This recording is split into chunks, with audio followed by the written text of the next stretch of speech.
Happy Sunday everyone, and today is church day kaya dapat malinis ang ating mga teeth. See, investment yan, ang ganda, pak. And the next is, ayan, nilabas na natin ang dalawang pouches na doon nakalagay ang mga sangkap na kakailangan para sa ating ritual. At sinimula na nga sa pag-prep ng ating labi. Naglagay lang ako dyan ng petroleum jelly para habang nag-makeup na pe-prep ang lips, and then setting spray, no? First thing is we need to put setting spray, no? Ako lang yon para intact yung mga ilalagay nating sangkap, no? Sangkap sa pag-ritual sa ating mukha. And the next is maglalagay tayo dyan ng sunscreen, and of course from Brilliant Skin, no? Loyal tayo, user ng Brilliant Skin. At nainis na ako sa tuwalya na ito. Talaga naman hindi na natapos kakaayos. Ayan, maglalagay tayo ng generous amount. Diba sabi ko sa inyo, kapag nasa bahay lang at walang gawa, konti lang.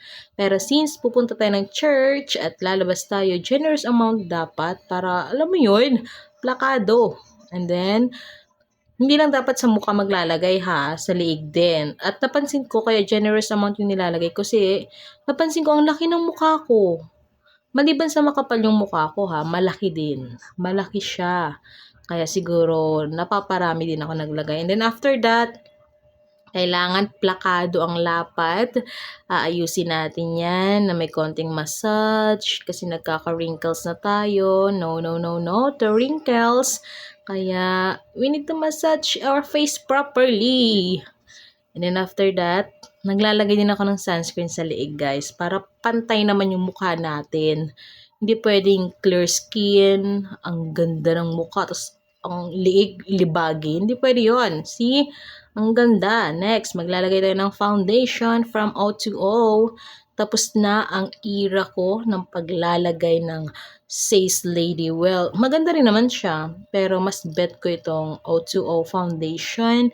Ang ganda lang kasi nung matte finish niya. Ayan no, feeling vlogger ang ate mo. Well, nag-enjoy naman ako every time na ginagawa ko to. Kaya G ako sa pag-video. Wala lang, parang satisfying, alam mo yun. Tsaka, ewan ko, lately ito yung amats ko. So, ayan, naglalagay na ako ng foundation sa mukha. And as you can see, syempre, sa liig din, di ba nga sabi ko, paulit-ulit tayo dito na dapat pantay ang mukha at ang liig. So, ayan, naglalagay. Alam nyo guys, di ko alam kung tama yung ginagawa ko ha, kung ganyan ba dapat maglagay. Pero, yun ang nakasanayan ko at wala kang pakialam. Video ko to, di ba? Ayan. Ang ganda, ang ganda oh, natural. Ang ganda ng matte finish niya. And then, ang napansin ko lang dito, maganda talaga ako eh. Hindi rin natin may tatanggi yan eh. And the next is, maglalagay tayo sa ating eyeshadow. Ayang tinuturo kong dalawang kulay na yan. Yan ang ating pagpapatong-patungin. At yung mga pinipili kong shade, ano lang yan? Chamba-chamba, hula-hula. Well, as long as nasa-satisfy ako or masaya ako, wala kang pakialam. Ayan, uunahin natin ilalagay yung dark color. Ayan, tinuturo ko na yan. And then, papatungan ko nung medyo light na glittery something. Kasi for me, match yung shade niya. Ayan, nilalagay ko muna yung dark. See? Ang ganda, pero saan banda? Lahat po. Wow, pilingera. And then, next is, tulad ng sinabi ko sa inyo kanina, papatungan natin yon at napatungan na natin ang glittery. And then, next is, tinuturo ko yung shade na yan. Yung rosy pink na yan, yan yung blush on natin. Okay?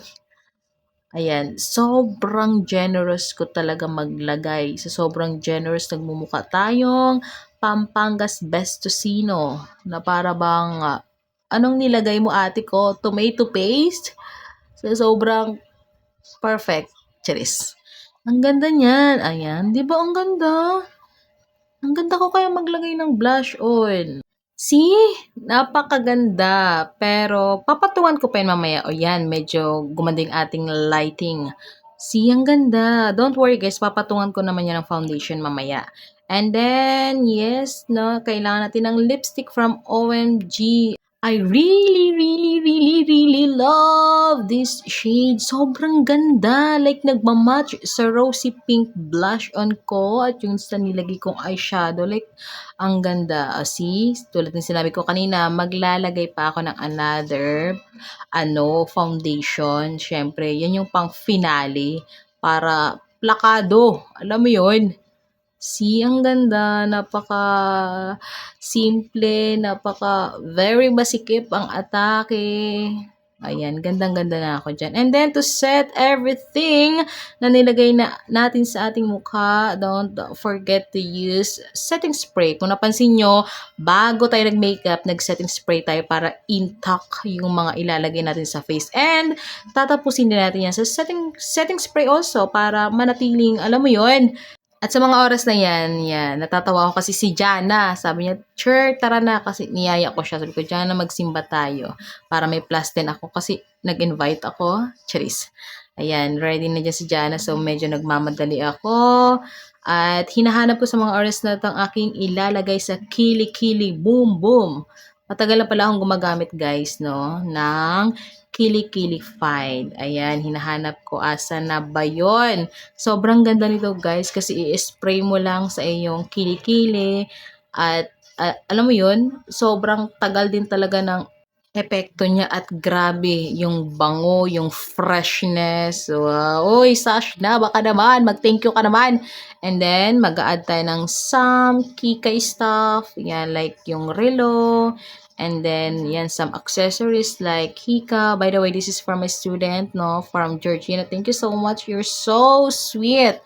And then, of course, dahil feeling nga ng frog tayo, ito doon na natin. Naglagay pa tayo ng sing-sing. And then, voila! Outfit check! See? Napakakalmado, napakasimple, pero elegante ang atake natin ngayon. Plus, napaka-perfect ng makeup. Ayan. Sa mga oras na ito, palabas na kami ng aming village. Kasama ko na dyan si Jana, my student from grade 6, Teacher Mai, and si Nicole, yung pamangkin ni Teacher Mai. Ayan, gandang-ganda ako kasi ang ganda talaga. Tingnan mo. Si sexy. Si sinong mama mo? Na talaga namang feeling main character siya kasi naka-heels. Na para bang, magre-Reyna Elena ka? See? Ang ganda. Yeah, that's Jana, naka-green si Teacher Mike, at ang nasa unahan si Nicole. Palabas na kami ng lumang village. Hala, ang gandang-ganda talaga ako. Ayan, nasa labas na ako ng village na yan, guys. Ang harap ng village namin ay SM Cherry. Tapos, doon sa kanang side ang simbahan. Ayan, nasa simbahan na kami at may bibili na kaming bracelet para sa baby sister ni Jana. Grabe, ang ganda ko! Bye, guys!